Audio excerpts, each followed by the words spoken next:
জুলাই গণঅভ্যুত্থানের দ্বিতীয় বার্ষিকী উপলক্ষে গণভোটের গণরায় বাস্তবায়ন ও জুলাই গণহত্যায় জড়িতদের বিচারের দাবিতে গণসমাবেশের আয়োজন করেছে ১১ দলীয় ঐক্য। রাজধানীর পল্টনে জাতীয় মসজিদ বায়তুল মোকাররমের দক্ষিণ গেটের সামনে চলছে এই গণসমাবেশ। সহকর্মী ফেরদৌস রহমান আছেন সেখানে, সরাসরি যুক্ত হচ্ছি তার সঙ্গে।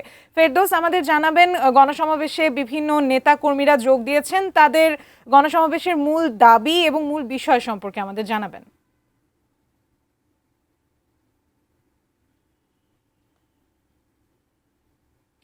ফেরদৌস।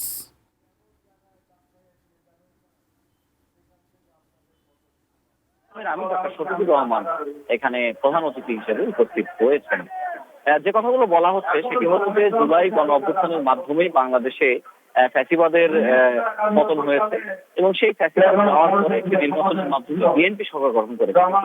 11 দলীয় জোট বলছেন যে বিএনপি জুলাই চেতনার সঙ্গে ঠিক তারা বিশ্বাসঘাতকতা করেছে।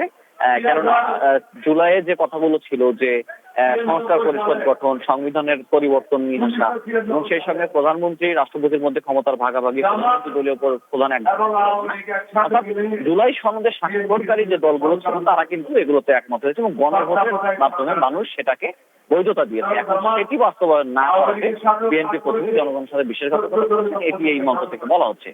আরেকটি বিষয়, সম্প্রতি গতকাল ছাত্রদল এবং ছাত্র শিবিরের বিভিন্ন ক্যাম্পাসে সংঘাতের ঘটনা ঘটেছে। তারা বলছেন যে এটির সঙ্গে জুলাইয়ের চেতনা যায় না, অর্থাৎ জুলাই বিরোধী শক্তি হিসেবে যারা জুলাইয়ের পক্ষের শক্তি হিসেবে যারা নিজেদেরকে পরিচয় দিচ্ছেন, তারা যদি ক্ষমতার জন্য পরস্পরের সঙ্গে সংঘর্ষ লিপ্ত হন, সেটি আসলে জুলাইয়ের চেতনার সঙ্গে যায় না এবং সেটি যদি করে তাহলে ফ্যাসিবাদ আবারও মাথাচাড়া দিয়ে ওঠার সুযোগ পাবে।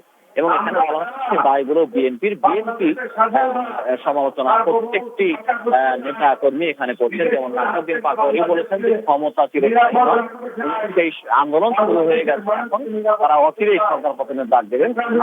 জনগণের যে দাবি তারা কোন জনবিরোধী শক্তিকে ক্ষমতায় রাখতে চান তারা, এবং এখন যারা বক্তব্য দিচ্ছেন তারা ঠিক একই ধরনের কথাই বলছেন। এখানে যেহেতু আমির করেছেন, তিনি দিক নির্দেশনামূলক বক্তব্য দেন। ইতিমধ্যে কিন্তু 11 দলীয় ঐক্যের যে মুখপাত্র যিনি সমন্বয়ক হিসেবে কাজ করছেন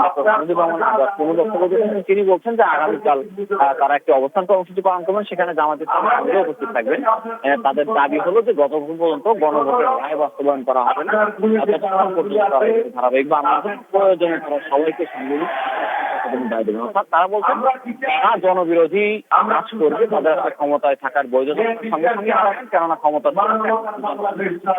এখন বক্তব্য চলছে, অলিয়ামের বক্তব্য হচ্ছে আমার সেগুলো এবং নিশ্চয়ই আপনাকে আমরা জানাবো যে সর্বশেষ ডক্টর শফিকুর রহমান কি ধরনের দিক নির্দেশনা আজকে 11 দলের যে ইতিমধ্যে কিন্তু কানায় কানায় পূর্ণ হয়ে গেছে সমাবেশ স্থল।